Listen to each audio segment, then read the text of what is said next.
신앙생활에 체계를 잡아야 됩니다. 육체도 체계적으로 성장하는 거예요. 우리 영혼은 뭐예요? 그럼 영적인 이런 단계 과학들도 반드시 정리를 해야 되겠다. 그런 큰 사명감을 하나님 주셔서 실제로 한국교회, 내 개인적으로도 또 가정적으로도 교회적으로도 이런 추교대의 비밀의 역사가 실제적으로 일어나기를 간절히 기도하면서 바라보고 있습니다.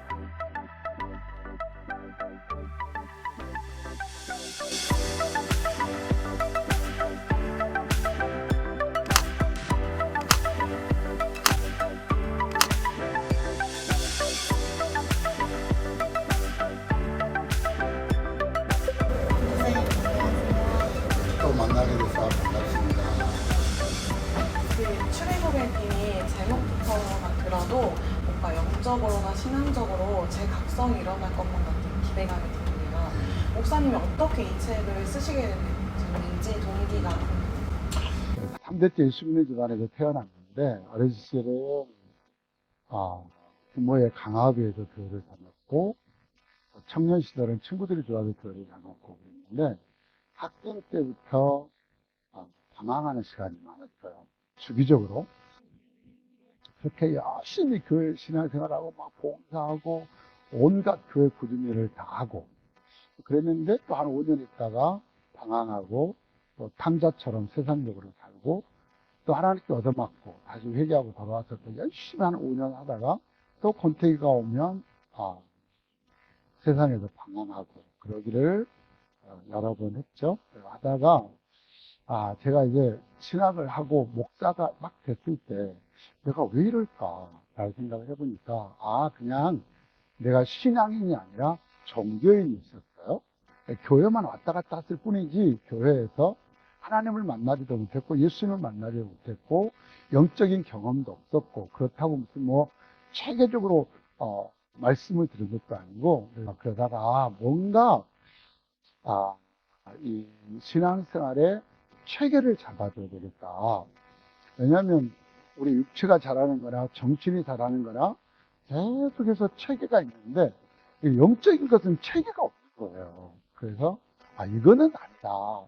영적인 것이 뭔가 좀 이렇게 스텝 바이 스텝으로 체계를 잡아가야 되겠다. 그런 심정, 그런 막 애타는 심정을 갖다 보니까 하나님께서 그 길을 알려주셔서 이 책을 집필하게 됐습니다. 목사님 출애굽 비밀 그 책 안에 정말 어떤 비밀이 숨겨져 있을 것 같은데요. 그 출애굽 비밀 책 소개를 좀 간단하게 부탁드립니다. 구원의 서정이라는 것은 구원의 여정이고 구원의 과정이구나. 그거를 깨달았듯 학교에서 배웠던 구원의 서정이라는 게 바로 출애굽의 과정이었고 출애굽의 여정이었고 그리고 그 출애굽의 여정이라는 것은 구약시대에서 끝나는 것이 아니라 지금도 우리에게 계속적으로 일어나야 될 하나의 중요한 과정이다. 그래서 어렵게 출애굽의 비밀이라는 제목을 붙였죠. 네. 이 책에서 애굽, 출애굽, 홍해 등 7가지 섹션으로 나누고 각 성취 과업을 설명해 주셨어요. 그렇다면 우리가 일상 속에서 신앙 속에서 이 성취 과업을 삶에 적용할 수 있으려면 어떻게 해야 되는지. 아주 좋은 질문인데요. 그 과정별로 애굽도 출애굽, 홍해, 광야, 요단강, 가나안, 신보성 이렇게 각 과정을 그대로 적용할 수 있도록 공식화 시켰는데요. 마치 수학 공식처럼. 그래서 책의 맨 뒷표지에 보면 부록에 그 과정별로 어떤 과업을 성취해야 되는가 라고 기록을 했는데 각 과정별로 자기를 어떻게 대입할 것인가를 정리를 해놨어요. 근데 목사님들도 우리 교회 성도들도 이렇게 대입해서 이제 실제로 그렇게 했어요. 한 5명에서 10명씩 소그룹을 만들어서 거기서 10명이 다 출애굽의 과정을 이야기하기로 하고 그리고 거기서 잘하는 사람들 한 명씩 이렇게 선택해서 전체 모집해보면 전부 다 눈물바다가 되는 거예요. 나는 지금 어디 있나? 나는 지금 또 애굽에서 해먹고 있나? 애굽에서 어떤 마귀와 죄의 종이 되어 있나? 아니면 나는 겨우 홍해를 건넜나? 나는 광야에서 머물고 있나? 이런 자기를 실제로 대입을 해가지고 간증을 하는데 엄청난 은혜였어요. 그래서 출애굽의 7 과정, 단계를 개인에게 적용하는 것은 별로 어렵지 않게 책의 부록을 보면 다 해놨기 때문에 바로 그냥 자기의 지금까지 내가 살아온 삶을 대입하기만 하면 살 수 있거든요. 출애굽의 비밀 이 책을 읽으면서 특별히 좀 은혜 받았던 부분은 그 광야 부분이었어요. 왜냐하면 광야라고 하면 보통은 제가 기존에 생각하기로는 굉장히 위험하고 또 죽음이 이렇게 가까이 있고 어렵고 힘들고 고난이 있는 장소라고 생각을 했는데 목사님 책을 읽어보면서 광야는 정말 하나님만을 바라볼 수 있는 장소고 하나님을 의지하는 장소고 하나님의 내 인생에 그 은혜를 주시는 걸 깊이 깨닫는 장소라는 거를 또 알게 됐거든요. 우리 이제 전기가님처럼 광야에서 큰 은혜를 받은 사람도 있고 사람들마다 자기가 처해 있는 과정, 단계별로 받는 은혜가 각각 좀 다른 것 같아요. 광야에 대해서도 오해하는 부분들이 많아요. 한국 성도들이. 또 성경적인 오류가 되게 많은데 가나안 땅이라든지 요단강에 대해서도 잘못 생각하는 경우들이 많이 있거든요. 어떻게 생각하세요? 정말 좋은 질문이에요. 장로님들이 기도하는 걸 들어보면 우리가 광야 같은 세상에서 그것은 출애굽의 비밀을 안 읽어봤다는 뜻이죠. 광야는 세상이 아니라 광야는 애굽이 세상이에요. 그래서 광야는 교회고 애굽이 세상인데 그래서 우리가 애굽 같은 세상에서 살아가는 동안 이해되는데 여전히 광야 같은 세상을 살아가는 동안 이렇게 말하고 또 이제 내가 목사님들한테 가장 많이 강조했던 부분들이 그거예요. 내가 지금까지 상식적으로 알고 있었던 모든 성경의 지식은 다 폐기쳐버렸어요. 왜냐하면 내가 어렸을 때부터 교회를 다녔으면서 들었던 성경의 장식이 하나도 안 맞아요. 예를 들면 제가 이제 몇 군의 교사 강습회에서 예수님이 말구 위에 오셨다. 이거는 심각한 오류고 자칫 잘못하면 거짓말이라고 할 수도 있죠. 왜냐하면 예수님이 세상에 태어날 당시에는 말이 한 마리도 없었어요. 이스라엘에. 말은 전쟁의 도구였기 때문에 예수님은 말 구위에 오신 것이 아니라 나귀 구위에 오셔서 어린 나귀 새끼를 타고 예루살렘에 올라가시면서 십자가를 지었어요. 예수님은 나귀 구위에 오셨다가 어린 나귀 새끼를 타고 자기의 생애를 마쳤거든요. 이거는 큰 영적인 의미가 담겨져 있어요. 그리고 성경에서 요단강이 죽음을 상징한다. 이런 내용은 아무데도 없습니다. 요단강은 죽음을 상징하지 않고 성령의 세례와 능력을 경험하는 것이고 또 마찬가지로 가나안이 천국이라면 책에 쓴 것처럼 영적인 전쟁을 하고 그런 건 아니잖아요. 제가 이제 목사가 돼서 성경을 깊이 연구를 하면서 제가 오래 지금 그 책이 또 검색도 잘 안 되더라고요. 그러니까 잘못 알고 있는 의학상식 100가지를 책이 있었어요. 그러면 저는 은퇴를 앞두고 있으면서 우리가 잘못 알고 있는 성경 상식 100가지 이런 책을 정말 쓰고 싶어요. 이런 것들은 목사가 해야 되는 게 아니라 사실은 신학대학원에서 가르쳐줘야 되는 문제거든요. 그래서 신학교가 가장 중요하게 여기는 것은 정경신학이라는 생각이 들어요. 그래서 우리가 성경 해석을 좀 바로 하고 이렇게 성경에 오해된 부분 정말 바로 잡아주는 추석이 좀 나왔으면 좋겠어요. 목사님 또 이 책을 쓰시면서 또 목사님만이 집필하시면서 은혜 받으신 부분이 특별히 있으실 것 같은데 또 있으시면 좀 해드릴게요. 제가 이 책을 집필하게 된 거는 전적인 하나님의 은혜였던 것 같아요. 지금부터 프로이드라고 하는 사람은 구슬기 한국에서 5단계로 나눴고 또 메슬로나 여러 신학자들이 사람들의 정신적인 성장을 5단계, 7단계로 나눴고 칼 융도 마찬가지로 그래서 사람이 정신적으로 이렇게 성장해 나가면서 가고 있구나 굉장히 충격을 받았어요. 그러다가 제가 한 10여 년 전쯤에 숭실대학교의 대학원에서 사회복지학 석사과정을 했는데 그때 이제 사회복지학을 공부하면서 아동 보육교사를 같이 공부를 해봤어요. 그때도 제가 너무 충격을 받았어요. 왜냐하면 심리 상담에서 이렇게 체계적으로 정리를 해놨는데, 그러니까 육체가 성장하는 것도 예를 들면 영아 발달, 그 다음에 유아 발달, 아동 발달, 책을 제가 안 버리고 지금도 종종 펴봐요. 그럼 아이들도 육체도 체계적으로 성장하는 거예요.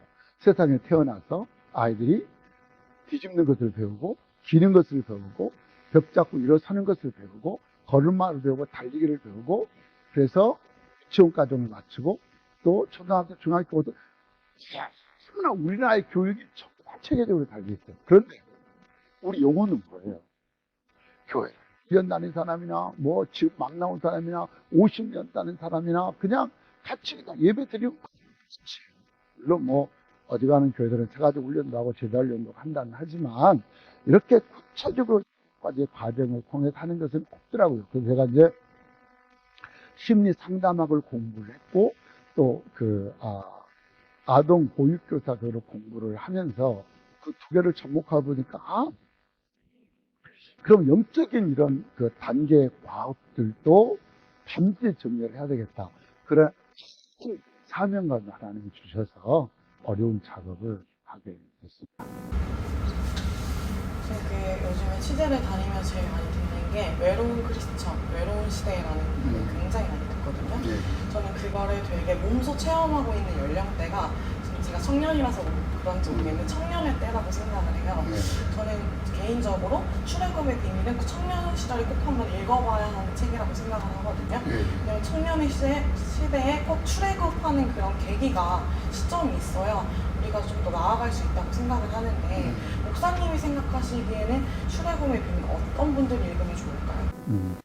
저는 출애굽의 비밀은 가장 먼저 읽어야 될 분은 목사님이라고 생각을 합니다.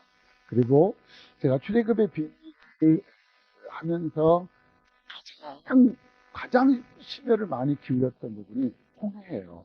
왜냐하면 제가 강화 기도원에서 부흥회를 한 30년을 했어요. 근데 내가 첫 해 부흥회를 했을 때 30년 전에 이제 그러니까 뭐 기도원에도 부흥회를 하던 개교에서 부흥회를 하던, 저는 윗강당에서 하지 않고 그냥 앞강당에서 화이트보드를 놓고 저는 부흥회는 안 하고 그냥 사경회를 했어요. 사경회.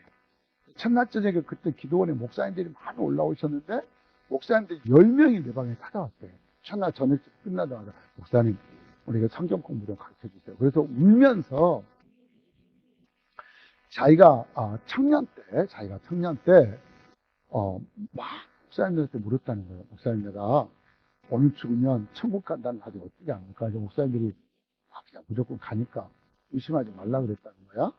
자기가 딱 목사가 되고 보니까 그런 질문을 수십 번 했는데 답변을 못 해주겠다는 것이죠. 그래서 제가 와서 구원의 확신을 뛰어넘어 구원의 증거를 성경적으로 잘 정리를 했다는 게 제가 너무 감동적이에요. 그래서 이런 것들이 목사님들이 먼저 했고, 목사님들이 좀 이 책을 완전히 습득해서 주일날 교회에서 설교도 하고, 그 다음에 하루에 어떤 성도들의 수련회를 이거는 반드시 뭐 주일날 오전에 설교가 끝마칠 문제가 아니거든요. 일단 마무리할 때 말씀드리겠지만은 하루 정도 전교인 수련회 같은 걸 해서 기독교대를 실제로 경험할 수 있도록 하는 게 좋겠고, 그리고 목사님들이 읽고 모든 평신도도 읽어야 되고 주일학교 아이들까지라도 읽어야 된다고 생각을 해요. 그래서 제가 큰 손자가 지금 초등학교 4학년인데 큰 손자에게도 책을 줬어요. 그 손자 이거는 반드시 읽어야 된다. 왜냐하면 출애굽의 비밀은 어렸을 때부터 읽는 게 정말 중요하다. 왜? 이게 우리 신앙의 기초잖아요. 가장 중요한 기초이기 때문에 가능하면 빠르게 아이들에게 가르치는 게 좋겠다. 그래서 저는 중고등 아이들에게도 출애굽의 비밀을 설교하고 있고 가르치고 있습니다. 그래서 모든 사람이 읽어야 된다고 생각합니다. 출애굽의 비밀이 한국 교회와 또 성도들에게 주는 메시지가 분명히 있을 것 같은데요. 마지막으로 목사님께서 한 말씀. 그 출애굽의 비밀은 제가 너무너무 아쉬운 것은